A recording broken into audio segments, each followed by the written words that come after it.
Afternoon or evening, wherever you are, and welcome to another NerdTube Star Trek episode review. I'm Majo Rage, and I've got my usual Trekkies here with me, but we have a special guest, V-Man. We're going to go clockwise. How are you this evening, Cheeto?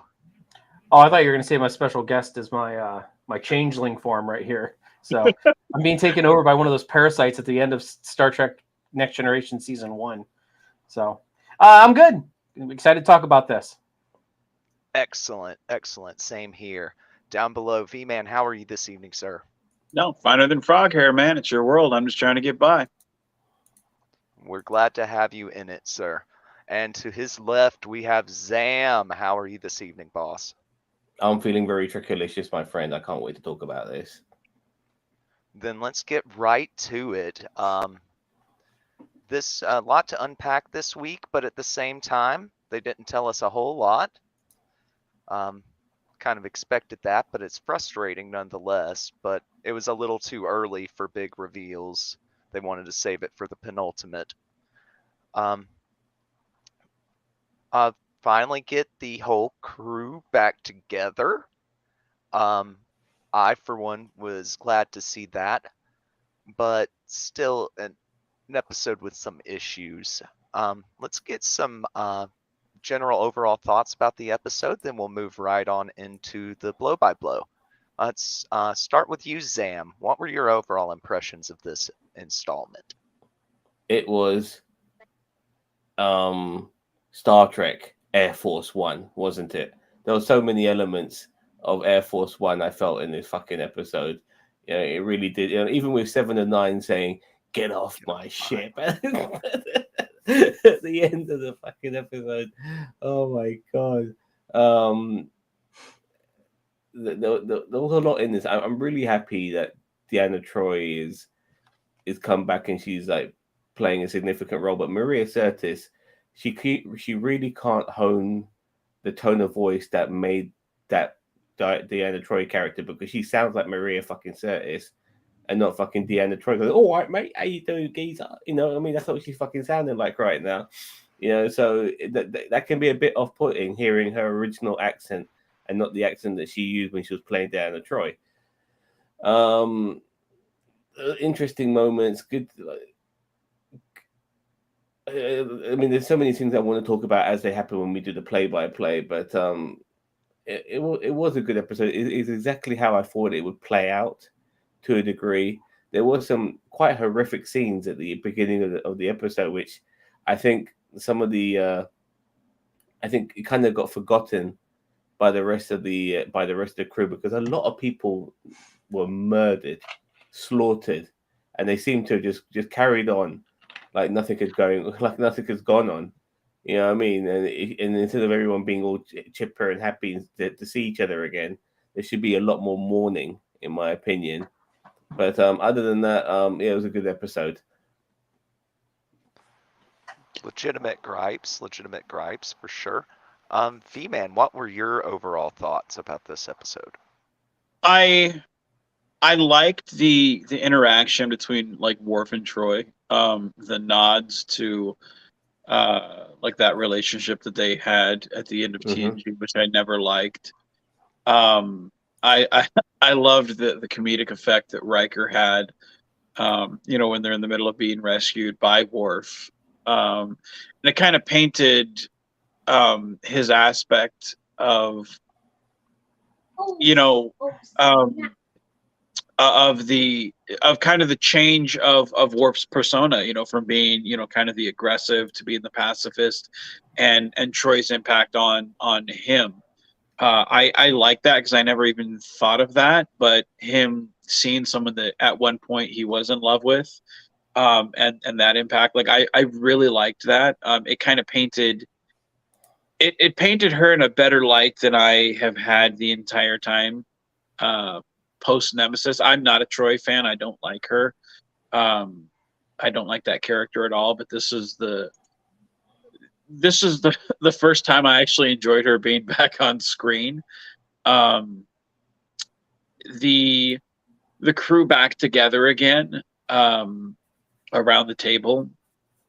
I I mean, it had all the feels, from seeing Data back again, battling lore and everything. That was cool. In typical Trek fashion, one of the things that I have felt with Picard season 1 and 2 was it just didn't feel Trek-like.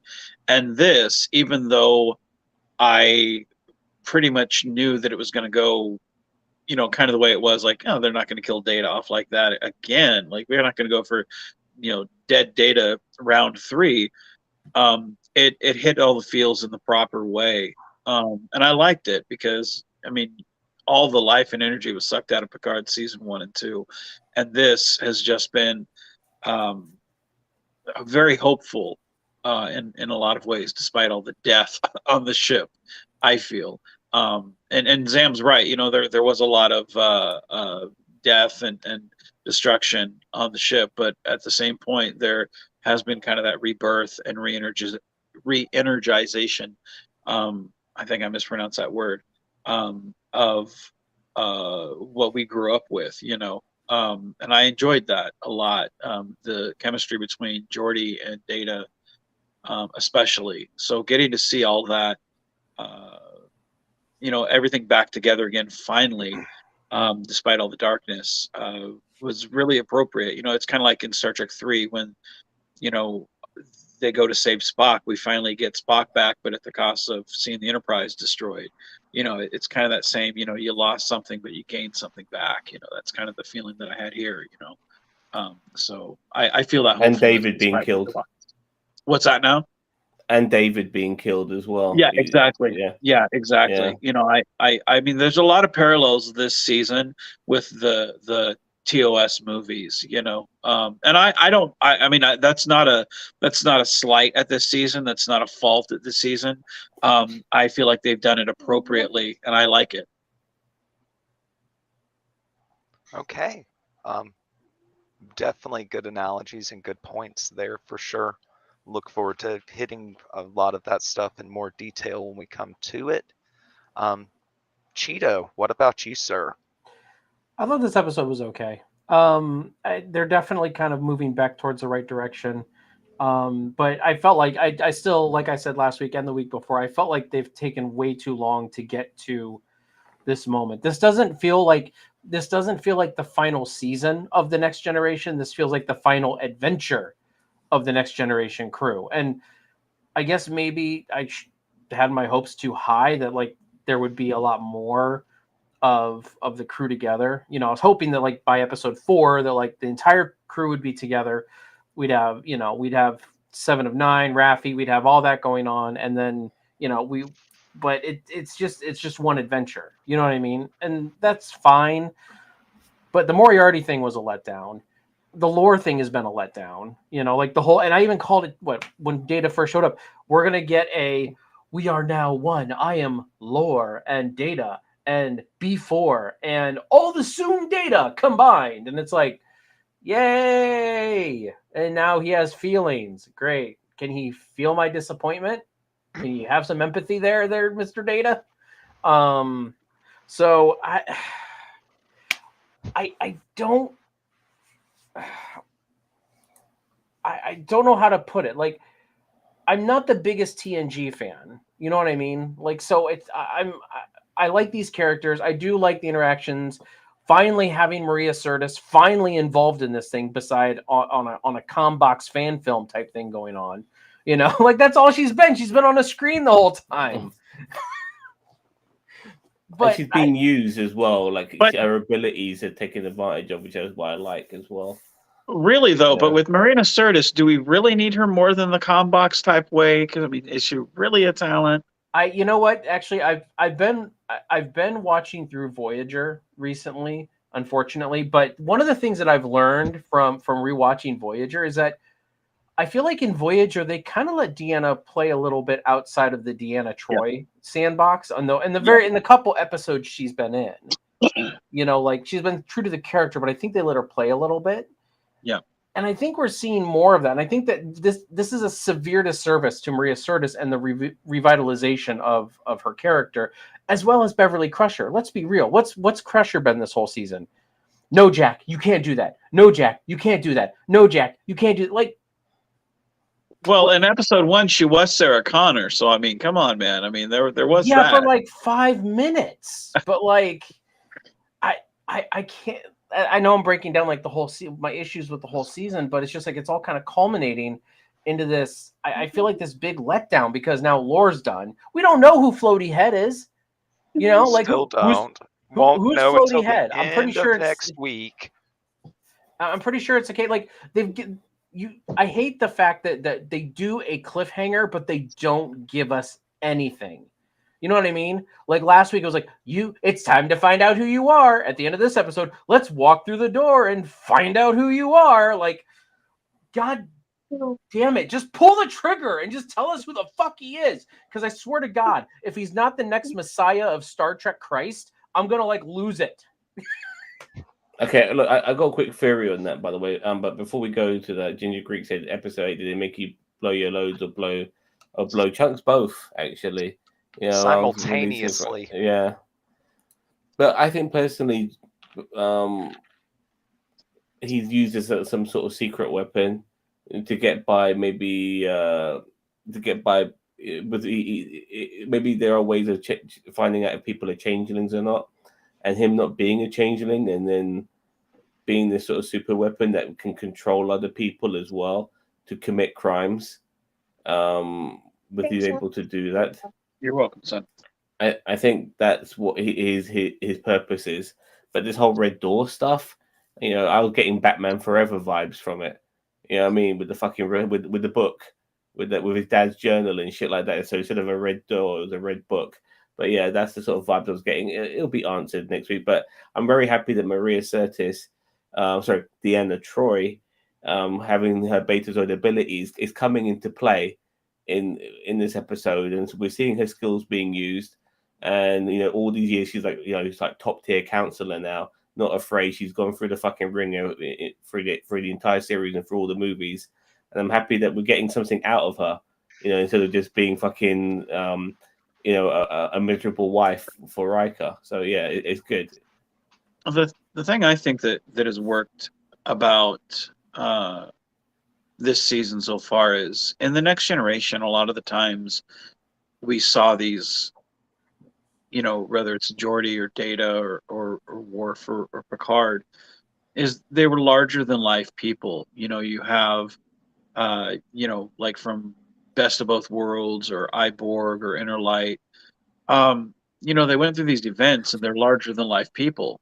But in Picard season 3, they're, you know, they're not seen as icons. I mean, they kind of are, but I love how Shaw looks at them not as icons, but as fucking people. And when you break down the scene between Deanna Troi and Riker, they're not really Riker and Troy. They're Will and Deanna. They're two parents that have lost their kid, and they're still hurting and dealing with the ramifications of a husband and wife that are hurting and that haven't necessarily been on the same page. You know, sometimes they are, sometimes they're not.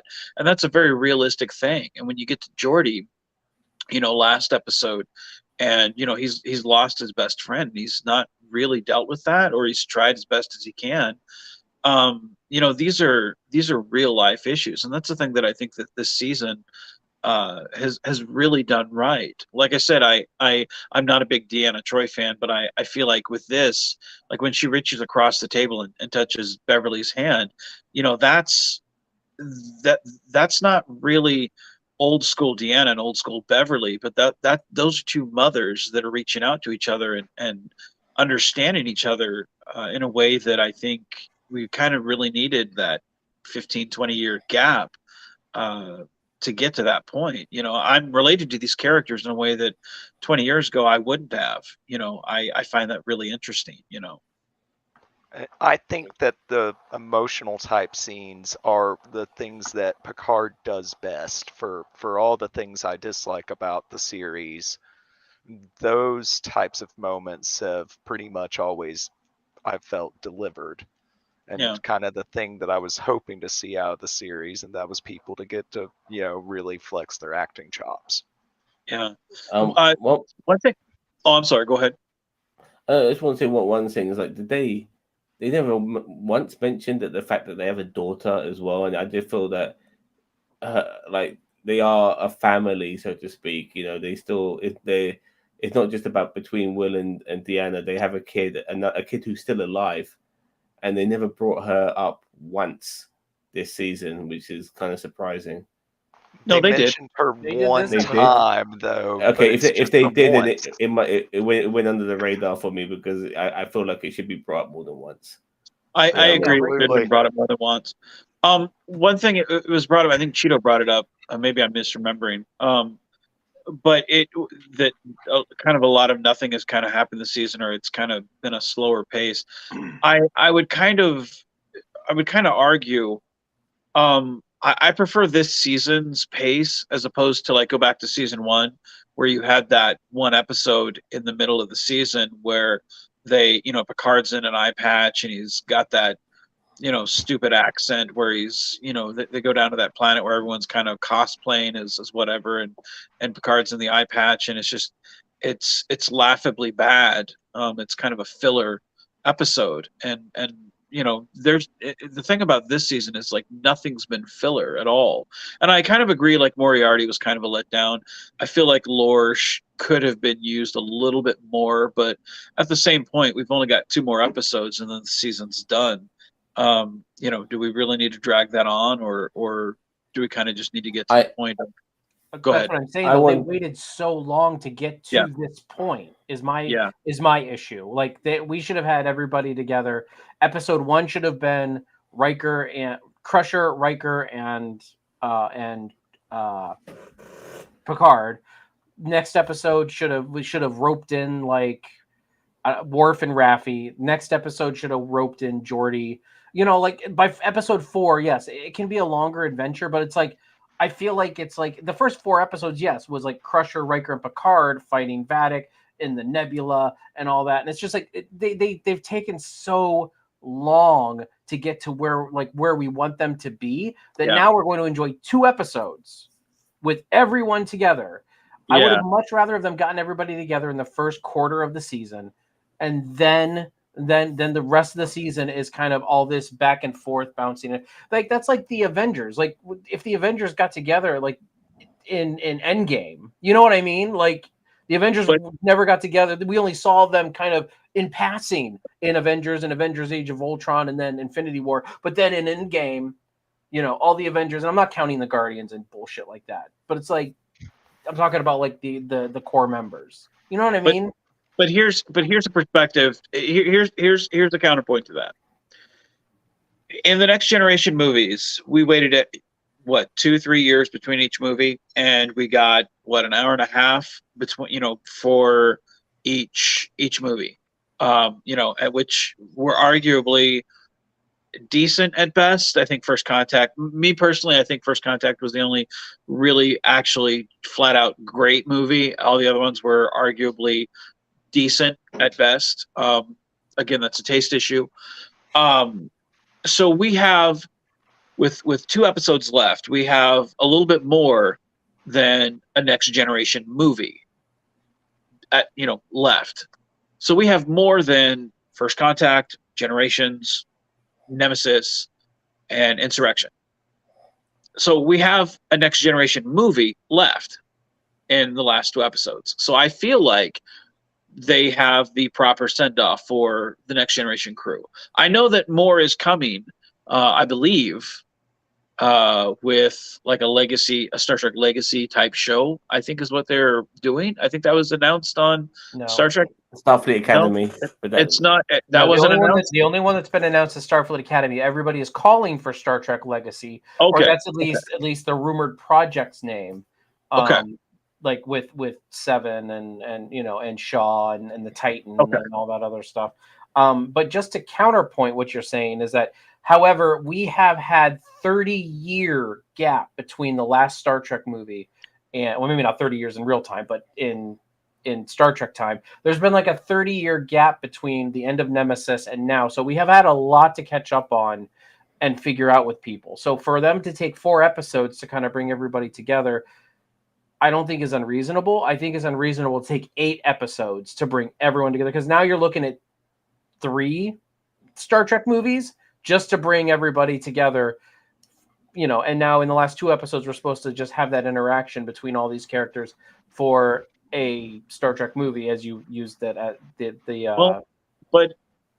But counterpoint to your counterpoint, you had Picard with an eye patch in season 1, and you had the Borg space vagina in season 2. I mean, do we really need much more than that? I never said that those were any better. I'm just saying, I'd rather have the Borg space vagina than. Who wouldn't want that? I mean, come on.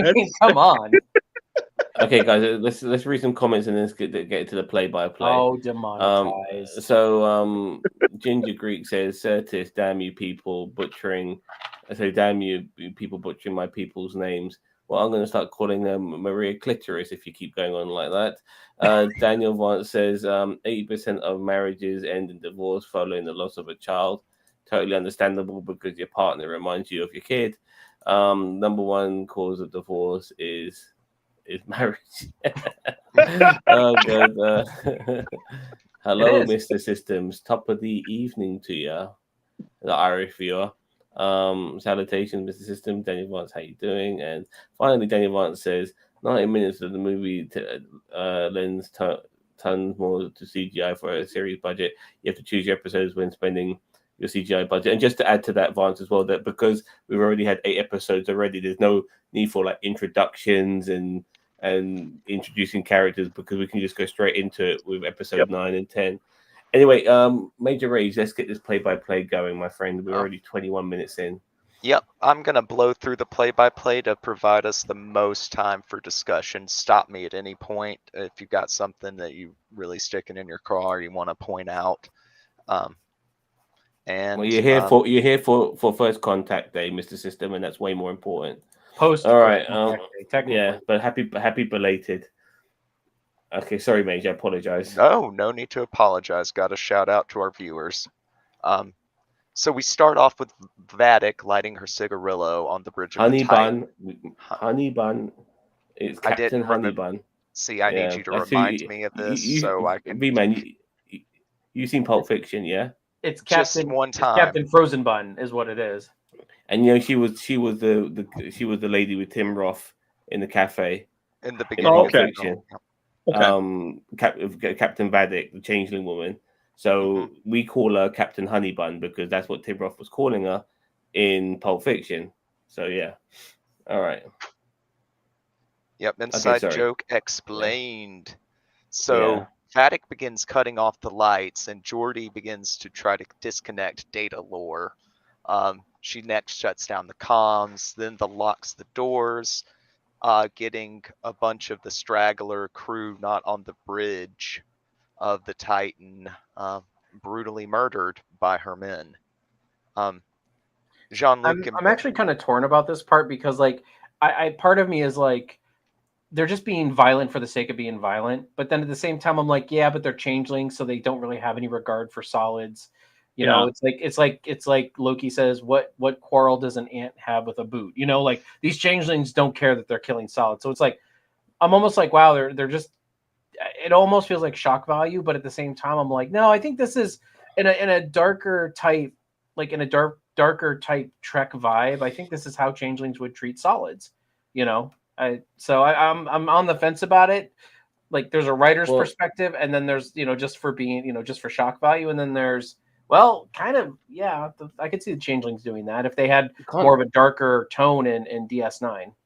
Well, and the thing about it is, like, it not only is it just changelings in general acting that way, it's the tortured, after the backstory we got of how fucked up these people are in the head, especially her, saying, yeah, go ahead and kill them indiscriminately. Like, I mean, I buy it completely. I mean, the scenes that they had, burning the little goo, like, I mean, that was creepy, especially for what they were going for. I mean, I buy it. So to me, I agree with you. Like, sometimes, especially over in Discovery, they do violence for the sake of violence or pushing what's acceptable just because it's not on regular TV. But I feel like no, this is exactly what it is. This is why Shaw didn't want Riker and Picard on board. Like, this is proving his point. So I buy it 100%. We need to see a Menard and Shaw crossover. I just want to add that Heck yeah, I'll do that. This whole thing at the beginning of the episode was to find Jack Riker. Sorry, Jack Riker? No, Jack Picard. Crusher. Jack Picard. Jack Crusher, even. Yeah. To find Jack Crusher. Jack, when you son could of just Mo. say, when you can say, computer, locate Jack Crusher, please. But no, they don't want to fucking do that. You know what I mean? They're going to go around down this. That's all you have to fucking do. You know what I mean? Why didn't they fucking do that? Does he have a comm badge on? That's he does. He does. Okay. But I mean, at the same time, it's the comm badge probably isn't even registered to him. So how it is always computer locate Jean-Luc Picard. Computer locate Beverly Crusher. You know what I mean? Maybe Sidney LaForge. Maybe she doesn't know. Maybe she doesn't know that aspect of technology. Wouldn't that be great if, it's like you get in the car and you don't know you have to turn the key in order to start it. So that's like the thing that fucks you up. And maybe that's her Achilles heel. She doesn't know that's how you can find Jack Crusher. So she's just an idiot. So I just thought all the changelings that have integrated and into Starfleet, I just thought she'd be aware of these sort of things personally. In being part of that great link as well, you know what I mean? So, but anyways, look, for me, I consider it just to be a little bit of a plot hole, but fair enough. It gives an excuse for them to fucking go kill people indiscriminately, so fair enough. Yeah. Anyway, sorry. Go on, mate. Nope. So Jean-Luc and Beverly try and fail to access any of the ship's systems. Jack begins to hear the thoughts and then sees through the eyes of a survivor from the squad that we saw get slaughtered. He ends up experiencing this man's death, freaking him out. Vadic addresses and taunts the rest of the crew over the intercom and intimates that she's going to start killing the bridge crew that she has held captive on the bridge if Jack doesn't surrender himself. On the Shrike, we get Deanna and Will discussing, kind of Riker's change after the events in the Nebula, and if they messed up by giving Vadic the compromised command or contact code. Will postulates that Picard's probably got one of his classic plans and has Vadic on the ropes, and no, it's the complete opposite, because that's what happens with Jean-Luc's plans this season. I mean, the only issue I have with that joke is the only issue I have with that joke is that we already knew that that Vadic had Jean-Luc on the ropes, or Jean-Luc on the ropes, not vice versa. So I mean, it was funny, but it's like it would have been funnier if we didn't know, and then all of a sudden we came back and like Vadic was sitting in the captain's chair. Didn't make sense. It didn't make sense with the way the episodes were playing out. But I'm like, okay, we already know that. If that had been in last week's episode, cut in a very good place, the irony would have sold a lot better. Yeah, that's what I mean. Is like, but I agree. I mean, was it funny? Yes, but I think it was misplaced. Agreed. On the bridge of the Titan, the lined up Seven and Shaw argue over Seven disobeying Shaw's order to blow out the turbo lift to keep him and the changelings from making it to the bridge. He makes a very good point, I think, when he says that a Starfleet officer doesn't have the luxury of only making decisions that you're going to make them feel good, that, you have to make the tough calls, and that's part of it, comes with the territory sort of thing. Yep. I like the fact that she finally told him to fuck off, and her name is Seven. I like that. Yeah, that was a great moment. Sorry, go on. Finish off. I thought after the sequence with LaForge changeling in when they were escaping the nebula, and he's asking point blank. Hold on, Royce is dancing like a chicken. You want to show everybody? Okay. All right, thank you, Roy. All right. Sorry, guys. It was just really getting my attention. with LaForge and with the LaForge changeling, and he asks her like, how did you know? And she's like, well, because she always calls me Commander 7. I felt like that was like the start of a changing point, and then when she finally tells him, here to fuck off. Like I can't wait till he finally gives her that acceptance of like calling her, but I feel like by the time he does, like it's gonna feel weird, like if he ever actually does call her Commander 7, because I'm so used to him just calling her Hanson. What are your guys' thoughts? Look, Go ahead. Sorry, if you don't mind. I'm very much against dead naming. I'm and so I'm very happy to a degree that Star Trek are spotlighting that, but I feel that this is kind of done wrong in a way. I almost feel like Seven would want to embrace her humanity and embrace her real name, because as long as she's calling herself Seven, she's still being Borg. She's not Borg anymore. She's a human. She's out of the collective. Call yourself Annika fucking Hansen. No, I disagree 100%, because she is choosing to be called Seven. It's not like she's but she's choosing. But that's because she's choosing, because she's still being Borg in a way. I mean, it's a choice. I do get it. It's her choice. I understand that. I wish her choice in a way was to like embrace her humanity more and take further steps by calling herself by her real name, her given name, not the name that was forced upon her by her captives who assimilated her against her will.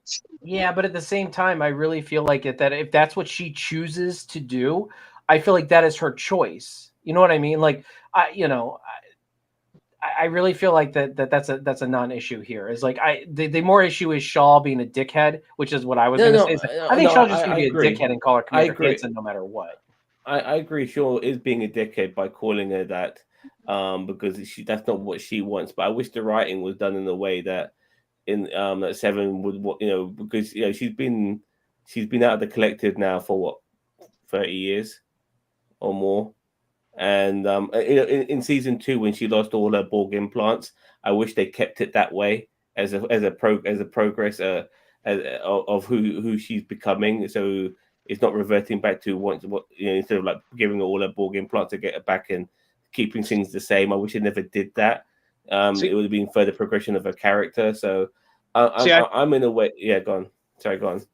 See, I feel like the time to change is not now. Like if you were going to change her from 7 of 9 to Annika Hansen, the time to do it would be after Voyager's done.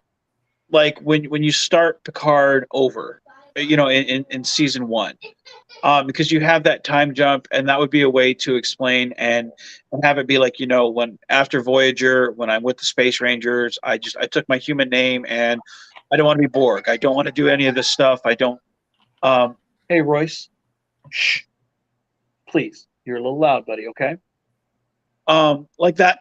That's the time to change the name of everything. If from a writing perspective, if you're going to do something like that, but to have her embrace the human side isn't now. Not 3 years into a series. Like I wouldn't do that. Have her keep it that way if you've started it like that. It's just like having Data be, or having Brent Spiner, stick with one of the Soons, or have him stick with Lore. Like it only makes sense to have him be Data, because that's what he played for 20 some years. To me, I never liked the idea of him playing all these different Soons, because that's not who we know. That's not who he loves. Outside of having it for an episode, it doesn't make sense. Have her be Annika Hansen in that, that alternate timeline that we saw last season, but when you have her in character, if you're going to do it after the time jump for Star Trek Picard from Voyager, not third season. Yeah, I agree. I agree. I wish in a way it was at the beginning of season 1 of Picard that she's no longer calling herself Seven.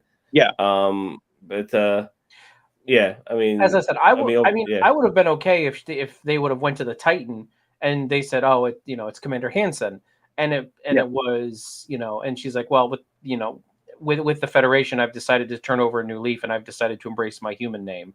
Right. Like that would have made a lot more sense. That would have felt a lot more natural. Like, I mean, Daniel Vance actually has a couple good comments here about, I was you going know, to get to the comments. if she were choosing her Borg name, it would technically be 7 of 9 tertiary junction of Unimatrix 01. Also, he said the time to change her name would have been in the Raven episode when she learned about her family and how she was captured. So, and I mean, and as I said, I feel like if she like in the context of the universe, if she wants to be called 7, why not let her be called 7? Like, if she doesn't want to change her name, and I just, I don't know why this is a non-issue. Like, you know, that's like if I wanted to change my actual name to Cheeto, you'd be like, yeah, but why don't you embrace your real life name? You know, it's like, no, I want to be called Cheeto. I just thinking real about life, the you know. writing of all of this. You know, come to think of where this character, when we saw this character first and how far she's come, you know, and to become human again. You know, I just thought it made me think to myself, if you've come that far to being human, well, then why would you still want to call yourself after your Borg name? You know, like those are the sort of changes that you go through in life to be who you once were. It's not like you were Picard and then you became Locutus for those couple of days and then you decided to stay Locutus and want to be called Locutus from then on. Like, it's a difference between that and, you know, for 5 years or however long, you know, you barely remember that, and you've been 7 for, you know, 30 years or however long, like, and then, you know, that's all you've been. So I mean, it's a lot different from the Locutus type thing. So I mean, the circumstances are different. Again, the time to change it would have been, you know, when there is that huge gap, you know, and Daniel Vance is right. You know, a good time would have been the Raven time to change it. You know, there's plenty of monumental stories with 7 to change it if you're going to. And Cheeto's right. You know, a nice time to do that would be if you join Starfleet. That is also a monumental time. But I feel like a lot of people do get hung up on the dead name analogy, and I feel like that gets too specific with modern times and stuff, and I feel like it's not necessarily the same type of thing that they're doing with 7 and 9's characters. So, you know, I don't know. I could be wrong. The only reason why Shaw is such a, I mean, not the only reason, but one of the reasons why Shaw is such a dickhead is because he is making her use the Hansen last name against her will. You know what I mean? Right. And I honestly feel like that is one of the biggest, and that's one of the biggest reasons I don't like Shaw. You know what I mean? Like, it's not that he's a dickhead. I can deal with a dickhead. That's a really good point. That's a really good point, actually. The dead naming, but from Shaw makes him makes him very unlikable. And as I said, it's not the fact that I don't like a dickhead character. I can deal with a dickhead character. I mean, I deal with Zam every single day. I mean, no, I'm kidding, right? But still, that dead naming thing that he's doing with her is like, that's what really bothers me about Shaw. It's, you know, as I said, I can deal with him being a dick to everybody else. I can deal with him being a dick to even Picard and Riker. Who gives a fuck about it? Like, he's right. He's like, hey, I'd like you to change course. No, my ship.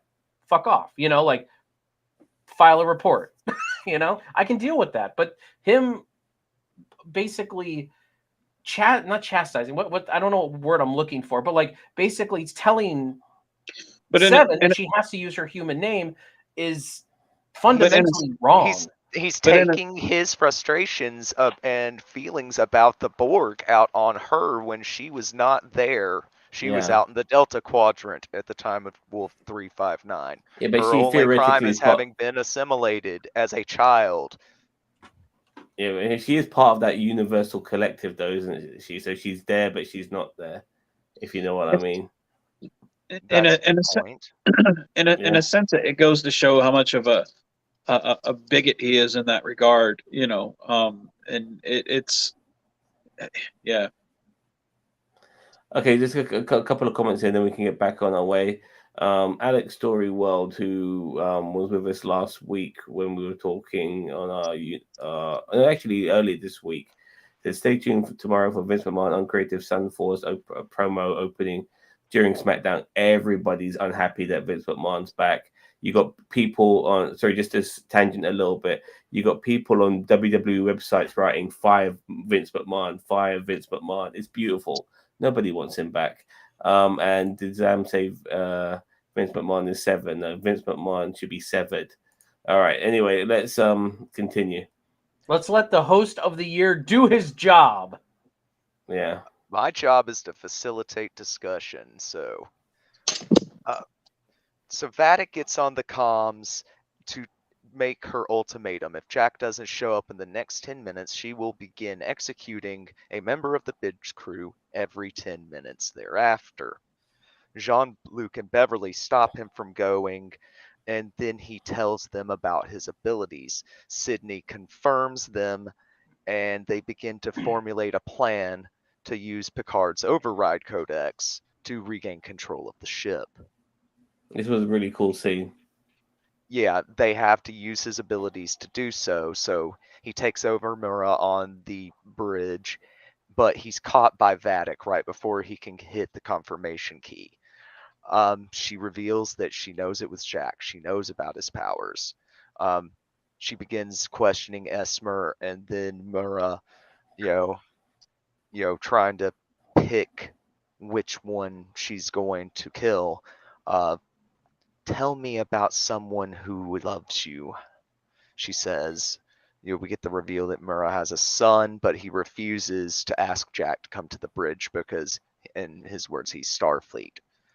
I would have looked at Vatic at that point. And I knew I would be vaporized at that point, but I would look and I would say, "Your mom."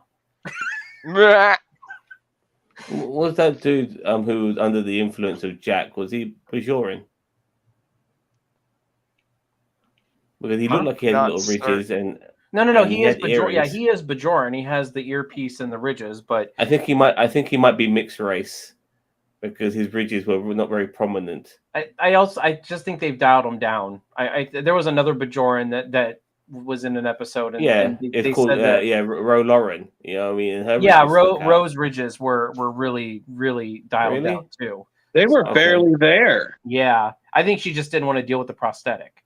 But I mean, Not like you're making a lot of money off that. I know, right?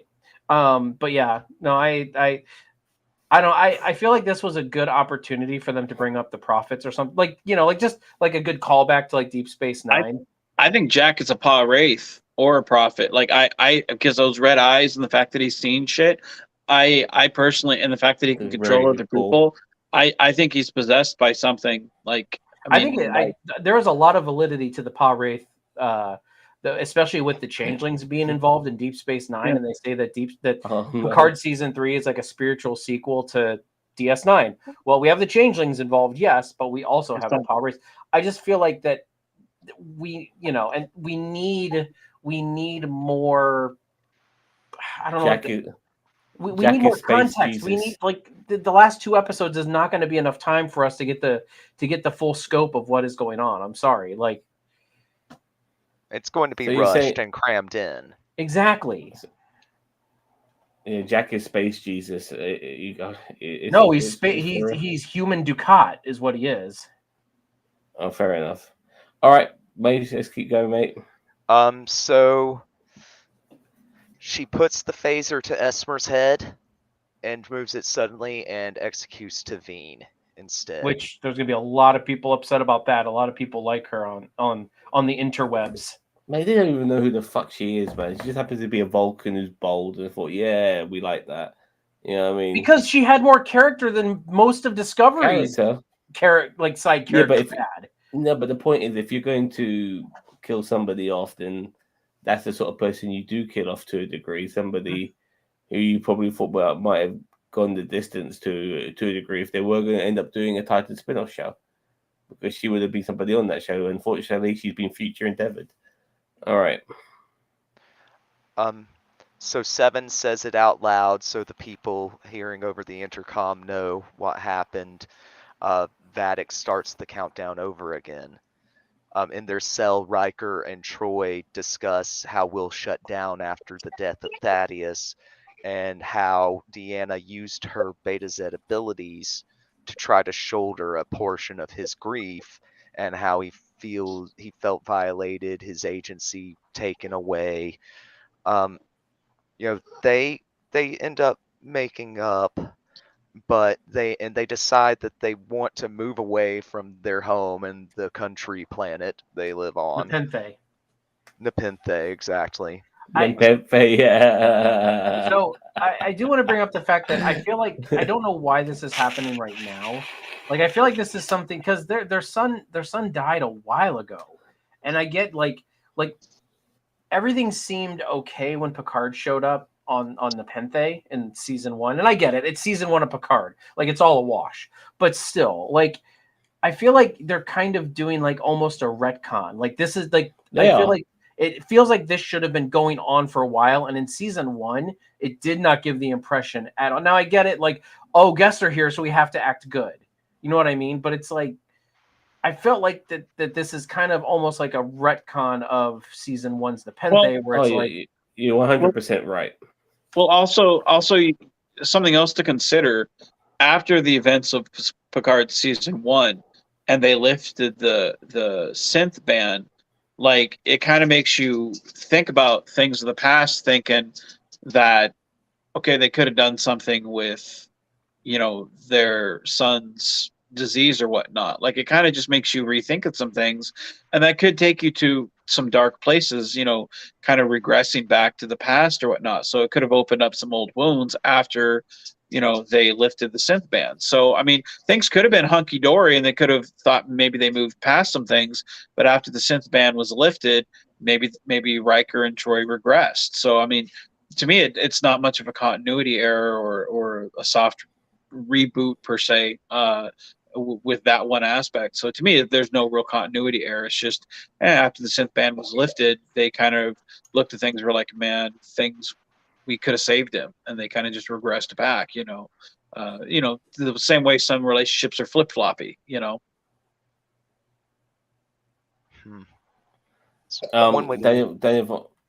advances. Jack backs up like a Borg going into an alcove and begins seeing like the Borg camera use the first contact to depict what newly assimilated drone saw.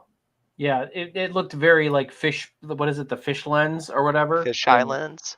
Yeah. Yeah. It did remind me of like the Borg. So I don't know what's up with Crusher, but as I said, he better be Space Jesus for all the buildup they're doing here. Here's a question. Does anybody remember that episode where Beverly Crusher was fucking a ghost? Yes, I do remember that episode. Dude, wouldn't it be great if Jack was like the offspring of that ghost, and that's the ancient evil? God. Could you imagine? It's like, Jean-Luc, you got cucked by the ghost. That would be the biggest swerve, and that would be awesome. I would love that. They would be like, we are taking the worst episode in Next Gen history, well, almost, and making it relevant, here at the end. Like, no, they could loop around all good things. They could loop around, all these other things. Nope, we're doing the ghost fucking episode. That okay.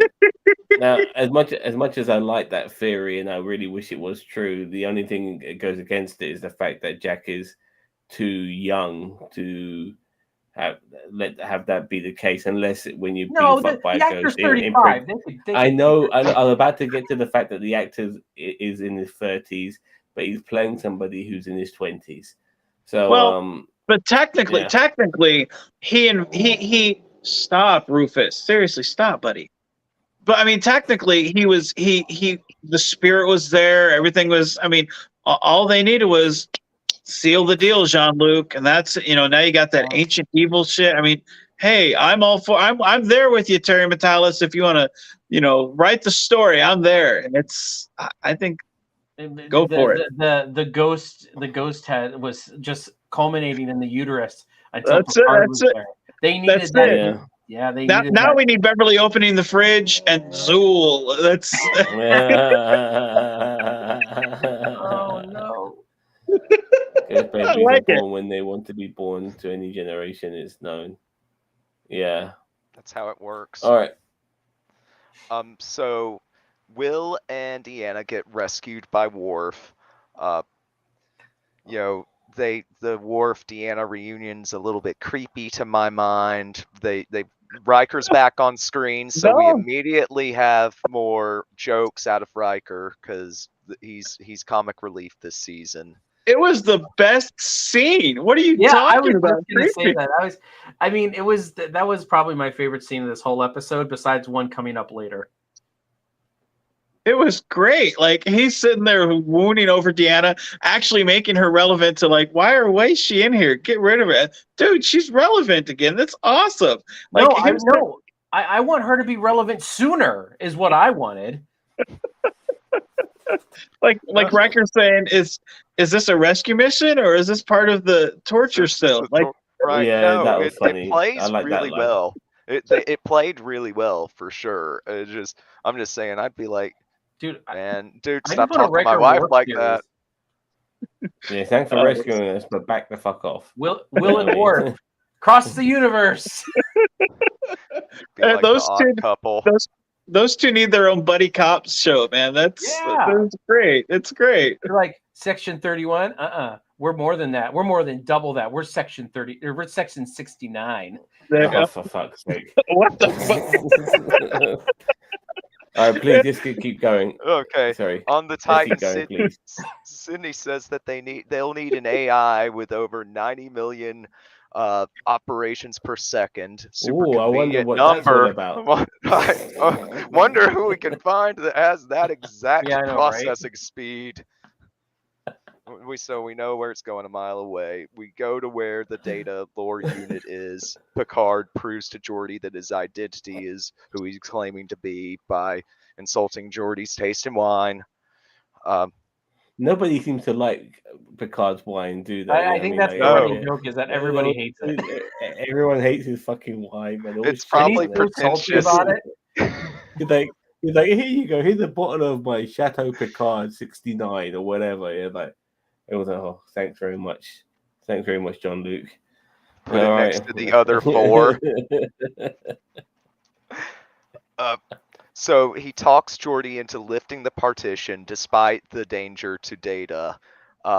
We get the scene where Data and Lore have their confrontation inside the unit's positronic net. Data's looking at his memories that are being represented by physical objects. They both give their point of view on how you measure the worth of a life. Lore begins to immediately delete Data as soon as the partition's raised enough for him to attack. Have you seen the movie? Sorry, have you seen the movie Jacob's Ladder? Anyone, please? I'm not the only one who's seen it. Okay, it's just all right. Fine, let's move on. This scene with Data and his trinkets and stuff, it correlates to that movie regarding somebody dying and getting rid of getting rid of the like stuff, not holding on to the present, like getting rid of it so they can die. That's what it kind of reminded me of to a degree. Anyway. And by the way, we got our Tasha Yar reference everybody's been talking about. Ooh. Were they? Yeah, there's the stupid hollow memorial. Yeah, but everyone. Like, that was so disappointing. I wanted something with Denise. I didn't want that stupid. Exactly. I mean, yeah, whatever. Like I mean, don't get me wrong. Like if it doesn't fit the story, it doesn't fit the story. But I hope we get something else. That was that was kind of a swerve. Like, it is what it is. It's fine. Like, whatever. It's okay. I did like that scene with Lore and him though. I really did. Like I like Data saying like my whole life I got everything, so I want to give it to you. I liked that. That was a very Data thing to say, and yeah, like, when I was watching that, I'm like, that is really like a lot of it was cringe, but I said that was really good and kind of made up for everything else.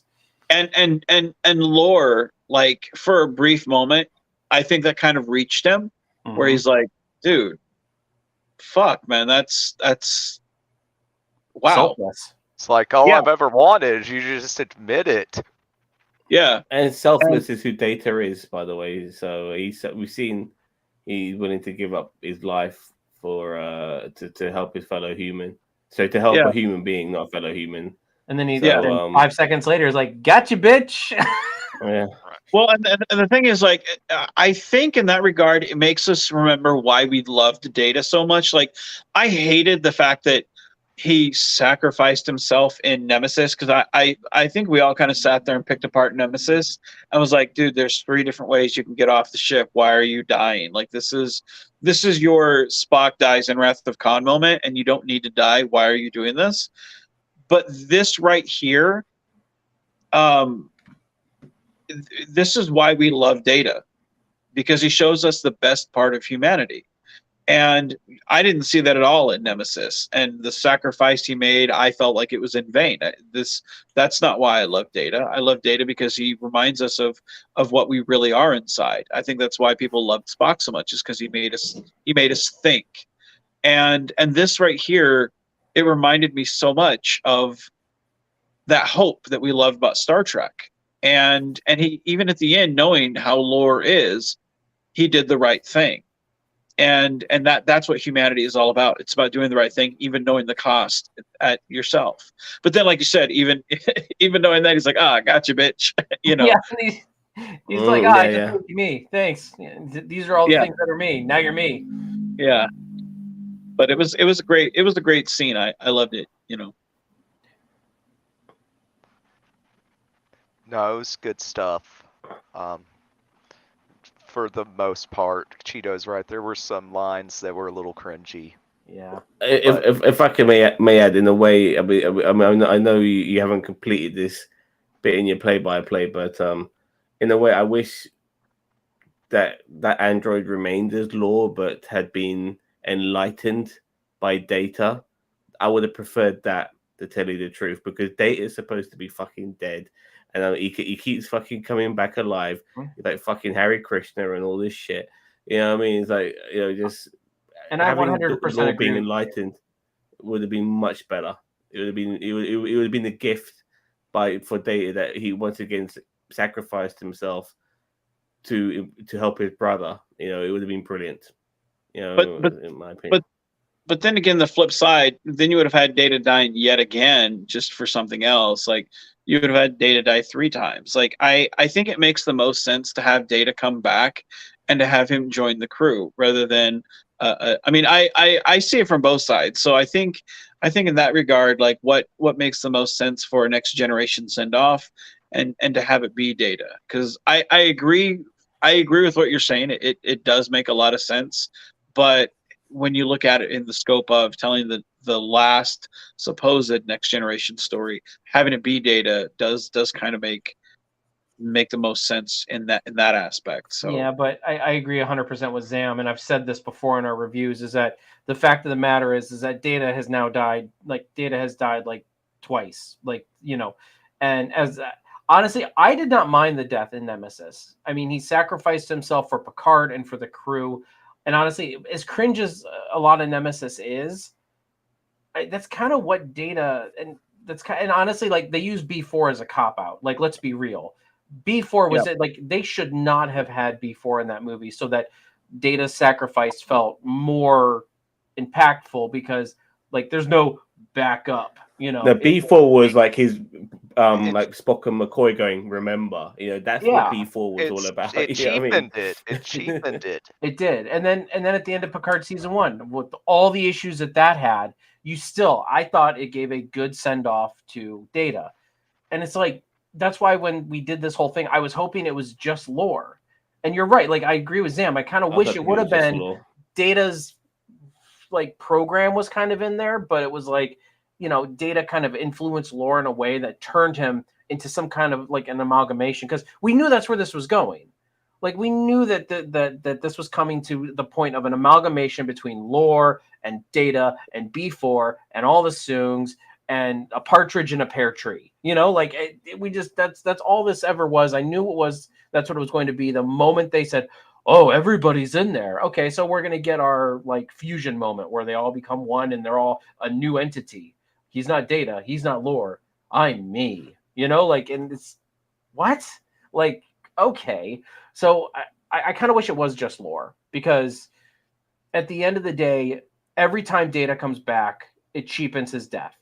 And at this point, it's like, I get it. Like the whole Spock thing is like, he came back and that was trend-setting at the time, but and it was a part of the trilogy. That that was a part of the trilogy that they were doing in 2, 3, and 4. This is like, hey, let's bring Data back. Well, this is not plotted out over several movies. This is like, how do we get Data back? Let's do this. So it's much different than the Spock thing, I think. Yeah, go on, mate. So will Deanna and Worf meet up with Rafi on the Shrike? They explain that the changelings removed parts of Picard's body's parietal lobe, the parts that were infected with Irumodic syndrome. They download the database, discover the Titan has been captured, and hightail it out of there as soon as the alarm starts blaring. On the Titan, Jack. Did they take the body with them? I can't remember. I They don't must have think put it in they the did. shuttle. I don't even think they mentioned blew it so up.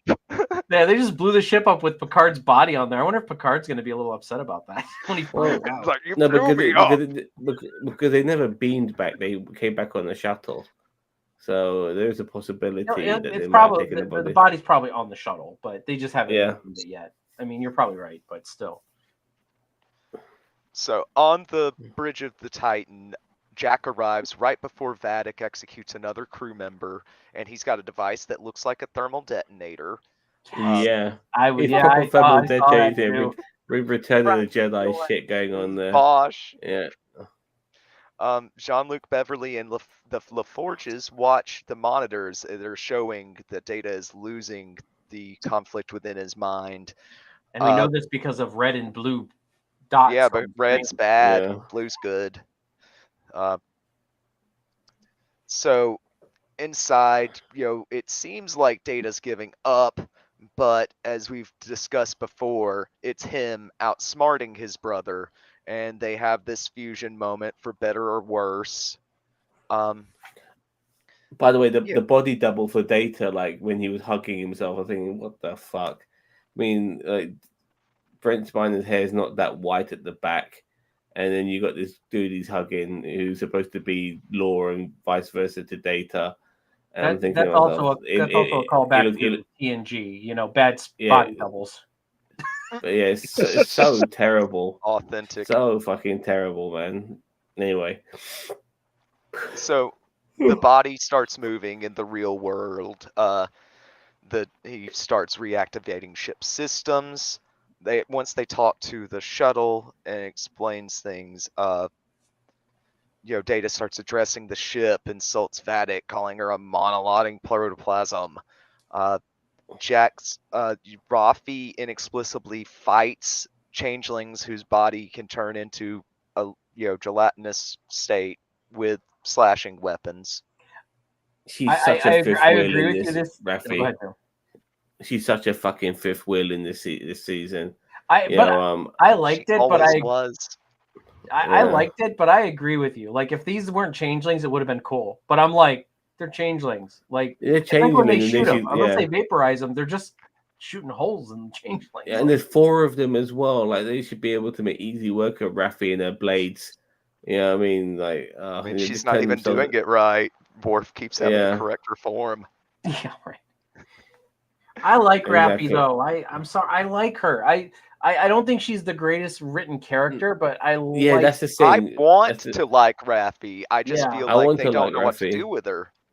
I want to like Rafi, and I just I just think to myself, no one gives a fuck about you right now. And then now the next gen crew are back.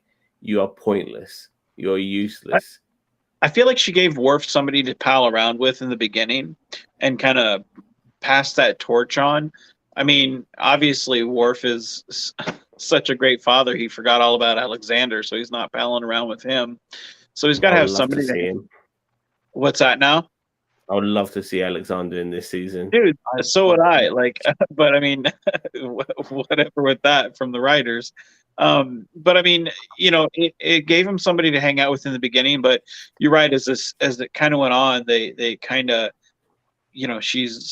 we're more focused on the next gen crew and not necessarily her. But I feel that if they do go further along in the 25th century, we're going to get more with her and these new characters. Because they're, both of the LaForges are interesting. Jack, of course, is interesting.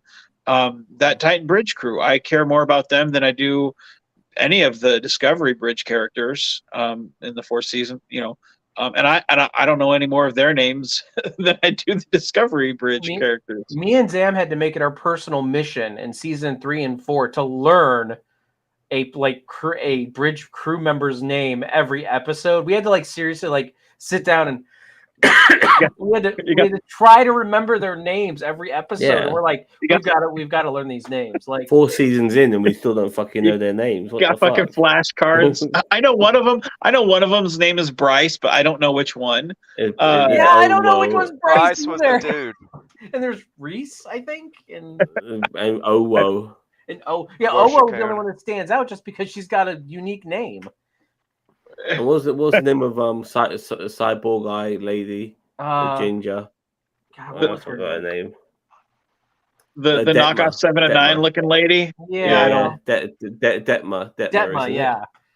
Yeah. So Mage is like, man, I've lost complete control.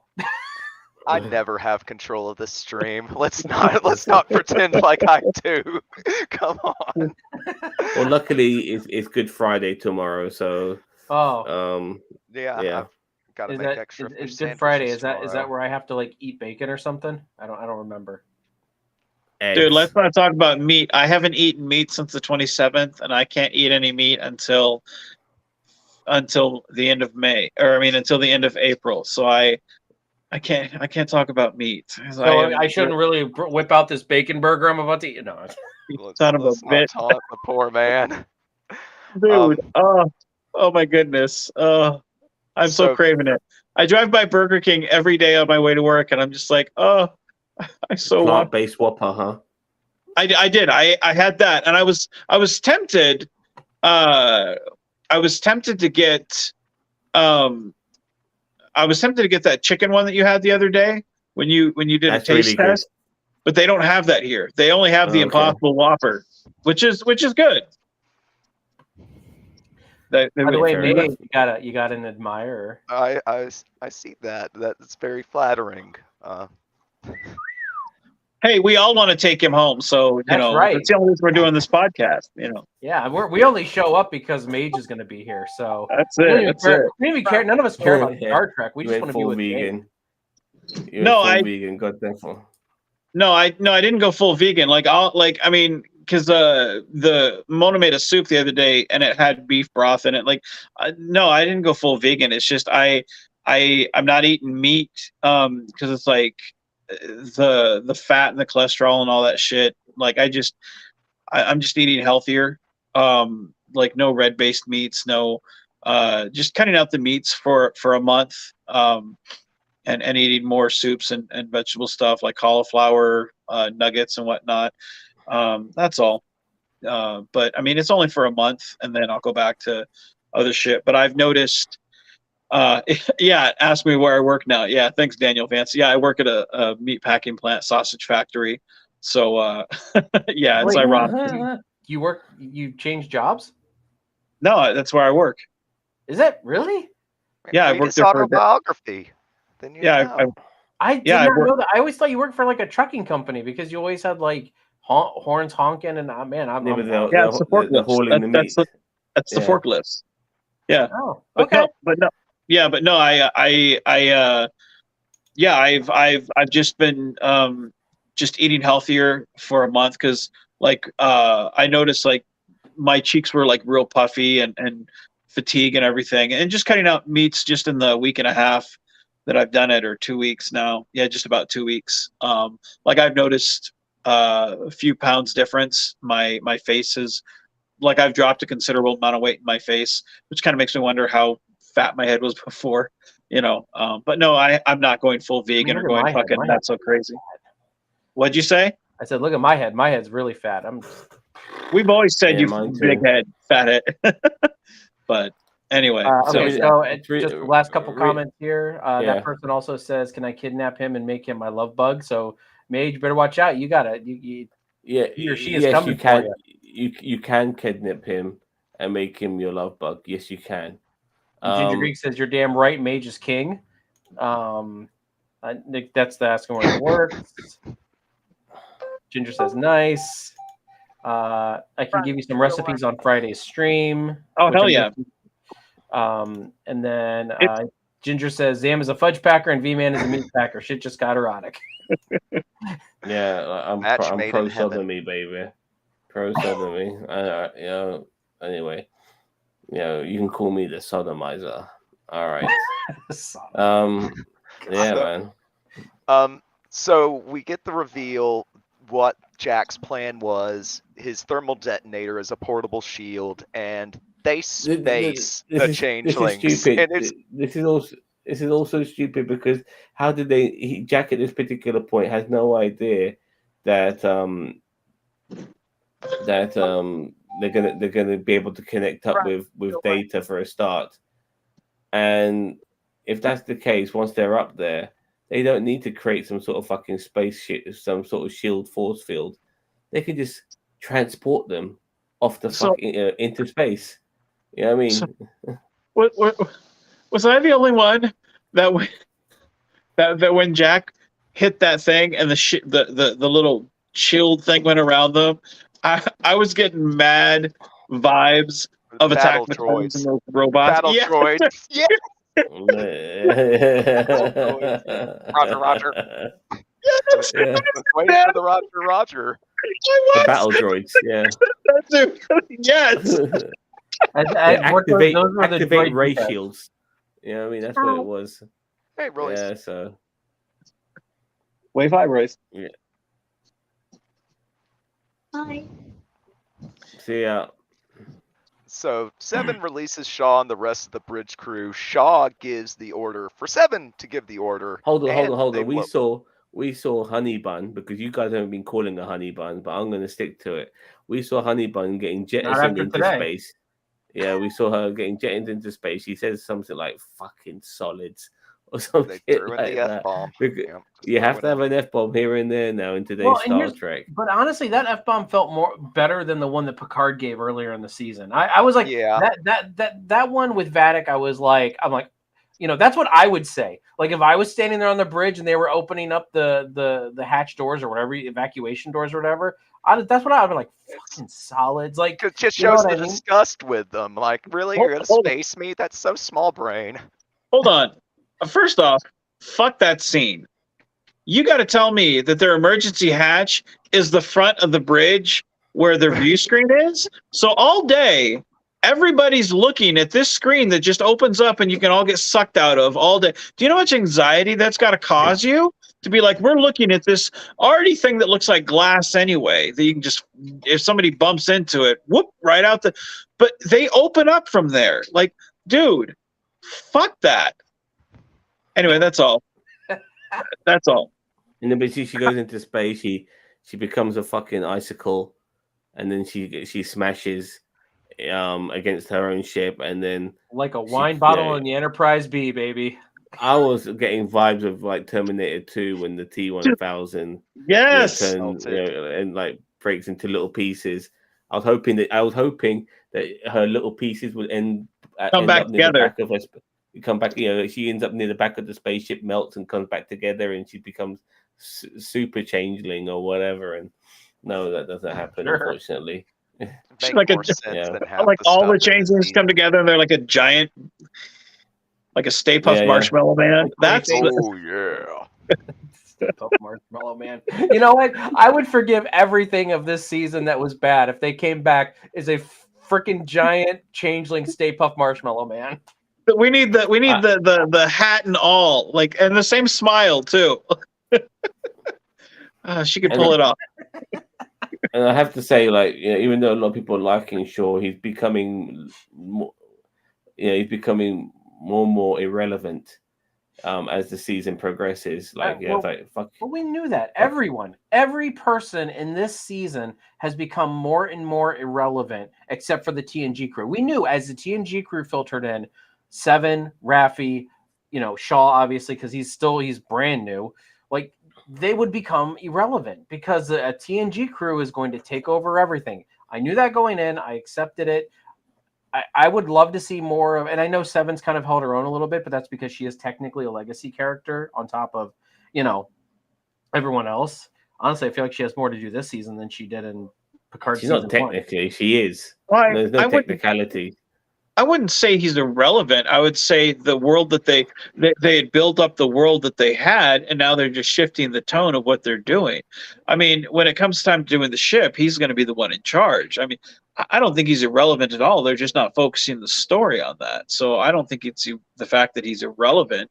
It's just they're not shifting the tone. I mean, right now they're focusing on Jack. That's just like saying that Data is the most important part of the story because they're focusing on Data right now. But you go back to the early seasons and saying he's not relevant at all. That it's just not what they're choosing to focus the story on. So I disagree completely. It's not that he's not relevant. It's just he's not at that focal point of the story. So however, when they were in the conference room, it was only TNG people. I'm like, let's plan what to do with this ship without any of the command crew. I mean, he could be there. Seven could be there, or Seven could be running the ship. He could be there. Okay, but let's think about this. You have a skeleton crew on board. You've got the command crew on board. They're trying to figure out, hey, let's get our systems working. Let's get shit going. And you have all these side characters that, hey, you guys figure out, talk it over. We're going to get shit back to working order, which is our job. It's none of their job. So you guys figure out shit. We're going to get our ship working. I mean, that to me, Seven should have been involved in the planning of what was happening next. Yeah, maybe. Or you could let them do what they're good at, and we go fix our ship. The reason why their ship's in the state it's in is because of those people. Hey, don't bog me down with details, Cheeto. Okay, I think of it like if I was a captain of a ship and you had all of these these chemical mixtures on the planet that makes an explosive. I would want to at least be involved in how they're being mixed. Oh, phooey. Come on. Live a little. I think they've lived enough for one day. 2 days? How long has this been? 2 days? 3 days? Yeah, it feels like Frontier Days any second now, but no, it's only a few hours away, which is probably a couple of episodes. Which is kind of funny because it's like, aren't they on the edge of Federation space? You know that it's supposed to take if at warp 9, I figured this out. At warp 9, it is from the edge of Federation space. It is supposed to take 7,000 days. Hold on, I'll figure it. Wait, I have it saved. But yeah, it's supposed to take thousands of days at warp 9 to get from the edge of Federation space back to Earth.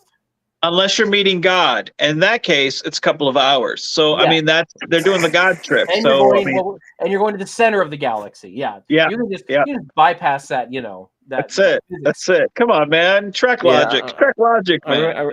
I remember Benjamin Sisko saying, to watch a baseball game, you have to travel warp 9 for 6 weeks. To get to watch a live baseball game.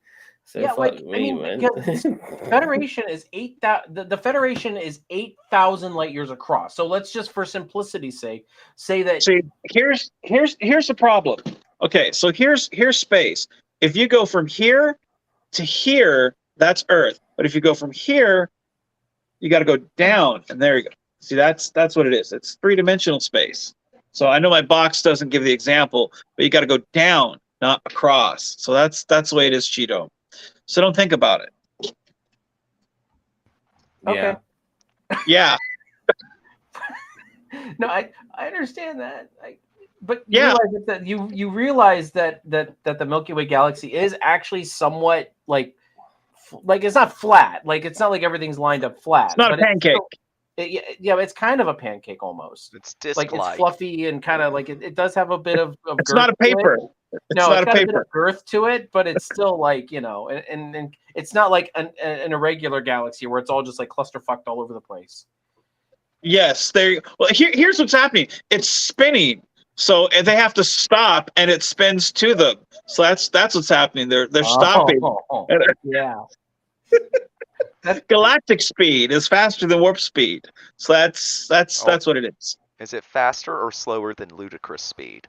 Hey, We're approaching ludicrous, is what we're approaching. Yes. A couple of comments here from Daniel Vance. Oh, please regret save us, st- Daniel Vance, because we are way off base here. I regretted staying up till 3 a.m. with this episode. To watch this episode only to be Red Dawed. This episode was irrelevant. Well, we ended up killing Honey Bun. We got they're Data traveling- back. How is it irrelevant? Yeah, they're traveling so fast. A god has to be involved. Wraith confirmed. Hold on. Red Door. The episode is irrelevant. We got a bad wig Data hug. How is it irrelevant? It was good. Yeah, exactly. So yeah, irrelevant. No. I mean, we are putting things together, and I do feel we're coming to the. I do feel the. I mean, the funny thing is, like, my only thing is that they're all in space, and yet probably the entire Earth has been taken over by fucking changelings at the top end of Starfleet, and I think they're so far away from that, so they're gonna have to. I don't know how they're going to resolve all of this, but I look forward to seeing them do it because they have to resolve all of this. All they have to do is scan with the whatever technical alloy chemical thingamabob, and then they can scan for changelings. Because remember, it's got that thing. It boils down to this.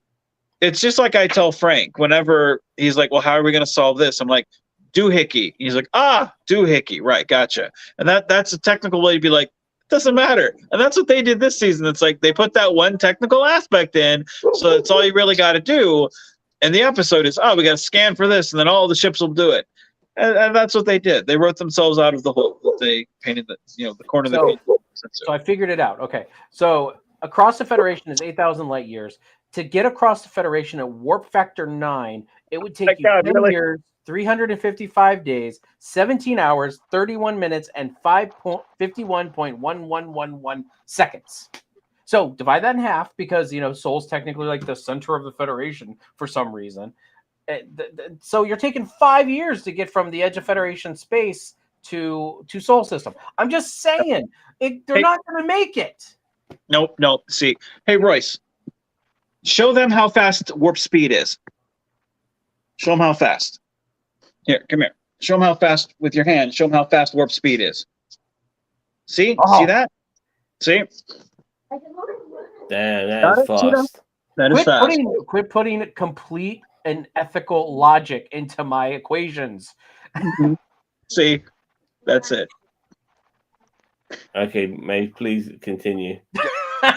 So it's getting 1 o'clock even though I can stay up late, it's getting 1 o'clock in the morning, and my fucking eyelids are winning the battle right now. So let's get this show on the road.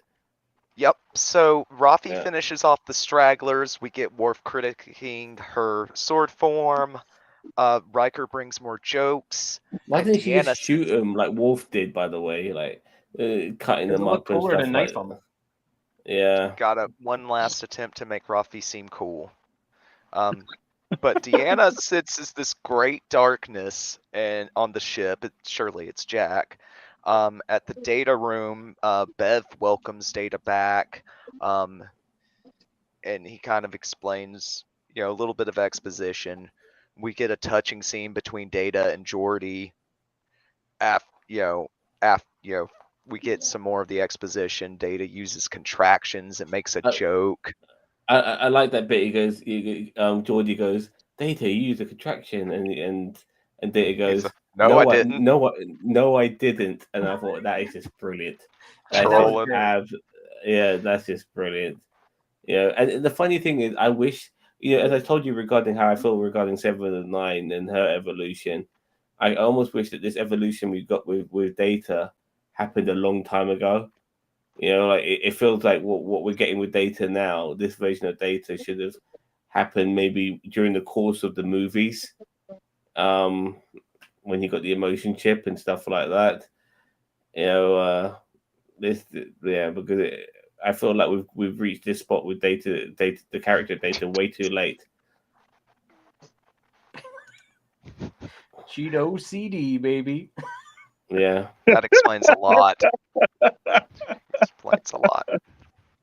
They're traveling so fast that God has to be involved. Pa Wraith confirmed. Hey, I would love it if Pa Wraiths are involved. If that floating head is a Pa Wraith, I'm on for. I'm on board. You know, that floating head needs to belong on a barbecue and cooked either side for 10, 15 minutes. I think it's Gul Dukat. God, that would be amazing. Like, I just that would be amazing, actually. Yeah, that would be. Attention Federation workers. What is it? Frontier Day will now be ran by the Pa Wraith and Gul Dukat. I think it's Gul Dukat, man, because there's a thing in the middle of its forehead that I kept seeing. That's fucking Gul Dukat, man. I think it's the Pa Wraith. Yeah, it did kind of look like that. Yeah, it looked like a Cardassian skeleton. Like, yep. That's what I stand by. That's my, yep. I mean, you talk about a mastermind, and I think that's the way to bring Cisco back into the fucking. Oh God, no. Oh my God! Yeah, I don't want Cisco back. Look, I love DS9; it's my favorite. But we need the Cisco. No, we don't need the Cisco. We need the Cisco. The Cisco needs to stay go. Okay. Yeah, I agree, and I disagree. It's weird. It's all about if they can pull it off. Anyway, sorry, Mage. No need to apologize. Data and Geordi arrive at the briefing room, and we get the reunion finally. At the end of the 8th episode, we get the reunion. They discuss Jack eventually. Deanna gives, she talks about what she's felt, and she says that she needs to meet him. So she goes and does indeed meet Jack, and they do what seems like almost a bootleg Betazoid mind meld and go into his mind together and confront the red door. And has she ever done that kind of stuff before? I'm trying to remember. She doesn't, like, I know she has. I've never seen that. People's mental abilities in a Star Trek show are exactly what, or as little or as great as the writer needs them to be at that particular moment. She reads emotions, she doesn't read minds. That's always what it's been. She can read emotions. She's able to read. I mean, she's able to. I think Beta Zeds are able to kind of telepathically communicate, but they can only emotionally read other races, right? Isn't that how it goes? No. But but because she's, I think because she's mixed race, because she's half human, she can only do the emotional thing. She's not capable of mind reading. But then again, I do recall her and her mum talking. They communicate telepathically, yeah. I thought it was something. She never did that with it. Sorry, go on. No, I thought, and I'd have to look it up. I'm not gonna lie, like that. The Beta Z thing is a plot convenience of the week. It's apparently what it is. But I always thought it was the Beta Zeds can communicate telepathically, but they can't. Or wait, no, did she talk to Picard? No, I think she telepathically talked with Picard. So you might be right, Sam. It might be because she's like half human that she can't read like everybody's mind. Yeah, she can read Beta Zeds, maybe. I don't know. I don't care. I'm done with this. Yeah. Listen, it takes 5 years, 177 days, 20 hours, 45 minutes, and 55.5556 hours to get from the edge of Federation space to the Sol system. Do I gotta call Royce back over here, Cheeto? I don't think Sam's eyelids can handle it. So no, let's mark it so Sam can sleep. This is a level of nerdism that's really pissing me off right now. I don't give a fuck about fictional fucking space travel. Yeah, so please, for the sake of my eyelids, we're almost there. I can see the finishing line. Uh-oh. Rage quit. He cut me off. But I'm seeing the finishing line now. Now we're on to Diana and Jack, Deanna and Jack. Yeah, so please, I'm begging you. All right, well, I'm going to start the poll, so I'll be very quiet so you guys can finish up. Thank you. That as they go inside his mind, she talks him into opening the door, and then of course we don't see it this week. We end the episode as his hand touches the doorknob and we hear the voices whispering and calling out to him, and that was the episode. And they open the door and goes, have you ever heard about the Church of Latter-day Saints? That'll be so good. You know what I mean? If that fucking happened on the other side. And he goes, no, no wonder I was so scared to open the fucking door. Oh, that would be brilliant. You know, and we're going to go, look, it's true. Mormonism is true. We have our own planets. You know, all that sort of bullshit. Yeah. Anyways. Listen, at least I'm throwing out scientific facts around here. You got Zam talking about the Latter-day Saints of space. He's delirious from exhaustion. I know. Even his name even changed. I've been awake since 6:30 this morning, so it's getting close. It's getting close to 24 hours. You've been filming this morning too. I've been filming this morning too. I had to do some bank stuff as well as my work. You know what I mean? So yeah, and I did bank stuff all too. Of that. Yeah, I had to do a lot of bank stuff today. All right. We'll do marks and final thoughts, and we'll start to my right with Cheeto.